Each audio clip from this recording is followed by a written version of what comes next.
America खुद को दुनिया भर का बॉस समझता है। इसीलिए अमेरिकी राष्ट्रपति डोनाल्ड ट्रंप एशिया से लेकर अफ्रीका और यूरोप तक हर देश के मामले में अपनी नाक घुसाने की कोशिश करते हैं। लेकिन वैश्विक घटनाक्रम जिस तरह से मोड़ ले रहा है, उससे एक बात तो साफ हो गई है कि इस दुनिया का इकलौता बॉस सिर्फ और सिर्फ रूस है और व्लादिमीर पुतिन से शक्तिशाली नेता कोई और नहीं है। साथ ही यूक्रेन के साथ युद्ध में रूस की सीधी जीत हुई है।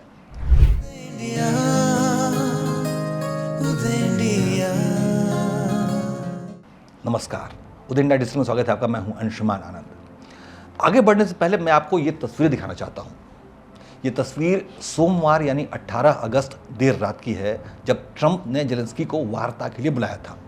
ट्रंप और जेलेंस्की के अलावा इस बैठक में German chancellor Friedrich Merz, French president Emmanuel Macron, Britain के प्रधानमंत्री कीर स्टारमर, इटली की पीएम जॉर्जिया मेलोनी, फिनलैंड के राष्ट्रपति अलेक्जेंडर स्टब जैसे दुनिया भर के विकसित देशों के नेता मौजूद थे।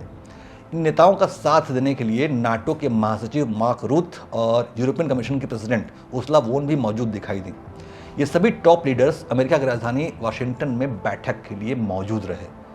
जानते हैं किसके खौफ से? इन सभी के जहन में सिर्फ और सिर्फ रूसी राष्ट्रपति व्लादिमीर पुतिन छाए हुए थे, क्योंकि पुतिन ने अपनी अग्नि परीक्षा पास कर ली है। वो यूक्रेन पर अपने स्टैंड पर कायम रहे और अमेरिका यूरोप के लगातार प्रोपेगेंडा के बावजूद यूक्रेन को घुटने टेकने के लिए मजबूर कर दिया। रूस के साथ हुए युद्ध में यूक्रेन पूरी तरह से बर्बाद हो गया है। पुतिन ने जेलेंस्की को लाख समझाया कि नाटो के खेमे में मत जाओ, अमेरिका की कठपुतली मत बनो, लेकिन कॉमेडियन से राष्ट्रपति बने जेलेंस्की को शायद इतनी समझ नहीं थी। वो तो अमेरिका और यूरोप से मिले हथियारों के बल पर खुद को सर्वशक्तिमान समझने लगे थे।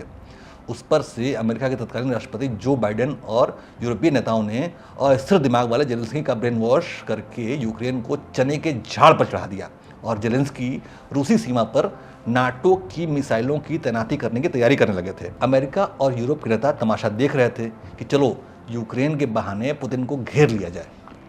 लेकिन दृढ़ निश्चय वाले पुतिन ने सबको पानी पिला दिया और जेलेंस्की समेत सभी पश्चिमी नेताओं का प्लान जो था उसको उनके खिलाफ हथियार बना लिया। नतीजा क्या रहा? यूक्रेन आज बुरी तरह से युद्ध हार चुका है। आज हालत ये है कि यूरोपीय संघ के सदस्य हंगरी के पीएम विक्टर ऑर्बैन भी ये बोलने के लिए मजबूर हो गए हैं कि यूक्रेन युद्ध हार चुका है और अब सवाल ये है कि पश्चिमी देश इस हार को कब स्वीकार करते हैं। ऑर्बन ने यूक्रेन को भविष्य में सैन्य सहायता देने या फिर उसको यूरोपीय संघ में शामिल करने का भी विरोध किया है। अब हालत ये है कि 3.5 साल तक चले रूस यूक्रेन युद्ध में यूक्रेन हर तरफ से मात खा रहा है। उसके लगभग 1/4 हिस्से यानी 1,14,500 वर्ग किलोमीटर क्षेत्र पर रूस का कब्जा हो चुका है। यूक्रेन के क्रीमिया, डोनबास, जापोरिजिया, खेरसोन और खार्किव जैसे अहम हिस्से रूस के कब्जे में हैं। यूक्रेन का व्यापार बर्बाद हो चुका है। लहलहाते हुए गेहूं के खेत नष्ट हो गए हैं। अर्थव्यवस्था यूक्रेन की रसातल में चली गई है और अब ट्रंप कह रहे हैं कि यूक्रेन को ना तो क्रीमिया मिलेगा और ना ही उसको नाटो में एंट्री मिलेगी। अब इसका मतलब क्या है? इसका मतलब ये है कि खाया पिया कुछ नहीं, लेकिन गिलास थोड़ा बारह आने का, यानी युद्ध कर लिया, मर मिट गए, पूरे यूक्रेन को बर्बाद करा दिया, लेकिन मिलेगा कुछ भी नहीं, चाहे जेलेंस्की कितनी भी अमेरिका यूरोप की चमचागिरी क्यों ना कर ले। लेकिन यहाँ पर हम भारतीयों के लिए एक सबक है।